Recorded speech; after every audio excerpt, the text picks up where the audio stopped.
ኢየሱስ ክርስቶስ ማለት እንታይ ማለት እዩ ፈውሲ እሺ በግልጽ ፈውሲ ኢየሱስ ማለት ፈውሲ ማለት እዩ ክርስቶስ ካ ክቡር በቃ በጣም ጽቡቅ መልስኪ ያለኺ ተዋህዶ ማለት እንታይ ማለት እዩ ቃልን ስጋን ተዋሃደ በጣም ጽቡቅ እሺ ንጎይታ ዝሸጦ ሐዋርያ ማን ይባላል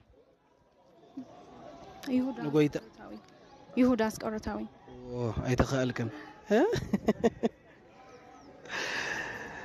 ቅድም ደርሆም ንቃው ሰለስተ ጊዜ ዝኸሓደ ሐዋርያ ከመን ይባላል ሐዋርያ ቅዱስ ጴጥሮስ መስኽሮ ተሓትኒ እሺ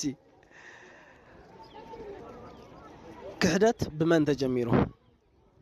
ባሪዮስ መጀመሪያ ጊዜ ክህደት ጀመረ ሳጥናኤል ጎበስ በጣም ጽቡቅ ስለዚህ ተንዘለው ዝነበረ ሕቶታት ዳርጋ መልስኪያን ይኺ ኩለም መልስኪ ማለት እዩ ሓንቲ ናይ መወዳእታ ሕቶ ሓተክሞ ብድሕሪና መዝሙር ከይድና ንሓደ ክርስቲያን ክንደይ ልደት ኣለዎ ክልተ መንታይ እንታይን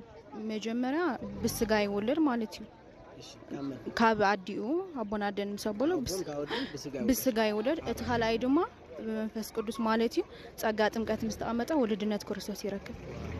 በጣም ጽቡቅ ንፍዕት ይላል መጠን ንፍዕት ከማ ከም ዝገር ዝመለሰው ወላ ሓደ ሰባይ ረኸብኩን እሺ ስለዚህ ጅና መዝሙር ከሓተክሞ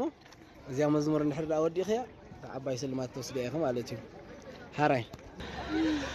ናይ ልበይ ኩሉ ንመንከ ነግር بزي بأخي مسمنك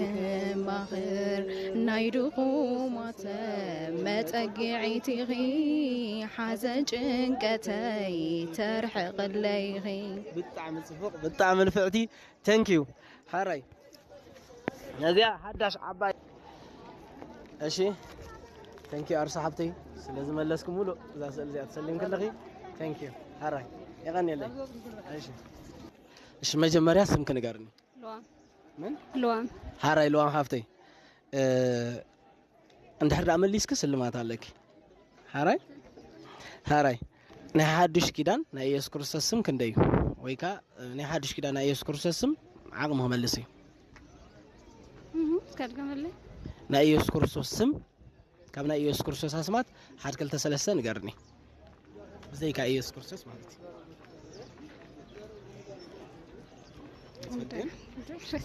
አጃው መድኃኔ ዓለም አለው ኦኬ ከማ አይነት መድኃኔ ዓለም ባለዝግሄር ቅዱስ ሚካኤል ቅዱስ ሚካኤል መልአክ ናይ ክርስቶስ ግን ናቱ ስም ናይ ባዕሉ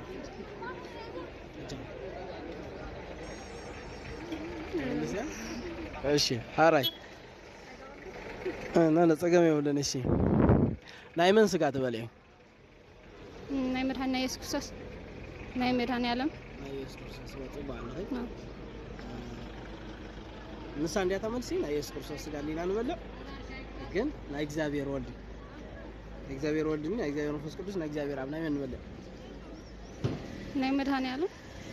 አራይ ጽቦ ደሃ መልሽኪ ያለኺ እሺ ወልደ አብ ወልደ ማርያም ማለት እንታይ ማለት እዩ ወልደ አብ ወልደ ማርያም ማን ዋይ አታጠፊና እኮ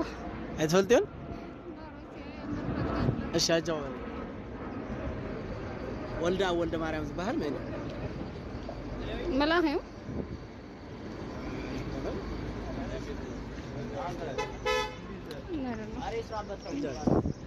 እንዴ ቅርባ ግዘን አራይ ለማም ይጸገም ይውል እንደሃን